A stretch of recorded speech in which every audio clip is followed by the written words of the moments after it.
চারপাশে ছড়িয়ে ছিটিয়ে আছে ভাঙা ইটের টুকরো আর সিমেন্টের স্তূপ। যে হাতগুলো একসময় বাংলাদেশের মানচিত্র তুলে ধরত, সেগুলো আজ ভেঙে মাটিতে পড়ে আছে।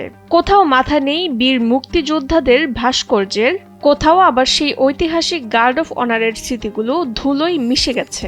জাতির কাছে তা না হল পারে আমরা কলঙ্কিত ইতিহাস নিয়ে আমরা মারা যাব, এর ভবিষ্যৎ প্রজন্ম কিছুই বুঝতে পারবে না এগুলো।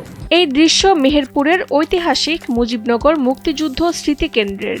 ৭১-এর ১৭ এপ্রিল যে আম্রকাননে বাংলাদেশের প্রথম সরকার শপথ নিয়েছিল, সেই পবিত্র স্থানটি ২০২৪ সালের ৫ আগস্টের পর ধ্বংসস্তূপে পরিণত হয়। দীর্ঘ ২০ মাস পার হয়ে গেলেও আজও নতুন করে গড়া হয়নি কোনো ভাস্কর্য। দীর্ঘ ৯ মাস সশস্ত্র যুদ্ধের মধ্য দিয়ে বাংলাদেশে একটা স্বাধীন পতাকা, স্বাধীন দেশ একটা আমরা পেয়েছি। তো সেই ক্ষেত্রে মুজিবনগর হিসাবে অভিহিত জায়গাটি, যে আম্রকাননটি, সেটা অত্যন্ত জাতীয়, দেশ ও জাতির একটা গুরুত্বপূর্ণ জায়গা। এক সময় যেখানে পর্যটকদের ভিড় লেগে থাকতো, এখন সেখানে শুধুই নীরবতা। দর্শনার্থী না আসায় বিপাকে পড়েছেন স্থানীয় ব্যবসায়ীরাও। দেখবে যে ভ্রমণকারীরা এসে যে একটা তৃপ্তি পাবে, সেই জিনিসটা তো নাই।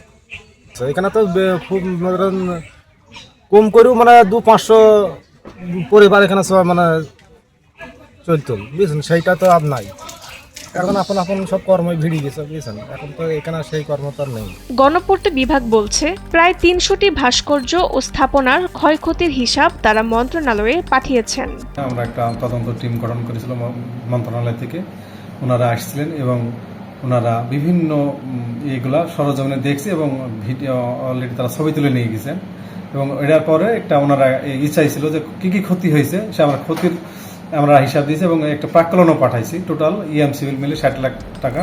স্থানীয় সংসদ সদস্যের দাবি, দুষ্কৃতিকারীরা ইতিহাস মুছে দিতেই এই হামলা করেছে। তিনি আশ্বাস দিয়েছেন, মুক্তিযুদ্ধ বিষয়ক মন্ত্রণালয়ের সাথে কথা বলে দ্রুতই এই কমপ্লেক্সটি সংস্কার করা হবে। মুক্তিযুদ্ধ মন্ত্রণালয়ের দায়িত্ব এসেছেন আজম খান সাহেব, ওনার কাছে বিষয়টা উপস্থাপন করবে, এখনো করেনি, যাতে আমাদের মুক্তিযুদ্ধের ইতিহাসটা জানার জন্য যেগুলো ক্ষতিগ্রস্ত হয়েছে সেগুলো সংস্করণ করে দ্রুত মুজিবনগরকে তার আগের মানে ফিরিয়ে নিয়ে আসে।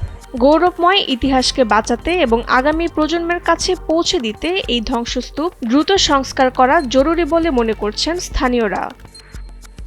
মেহেরপুর থেকে প্রতিনিধি তৌহিদুদ্দৌলা রেজার পাঠানো তথ্যচিত্রে ডেস্ক রিপোর্ট, তাসনিম হোসেন, লিয়া।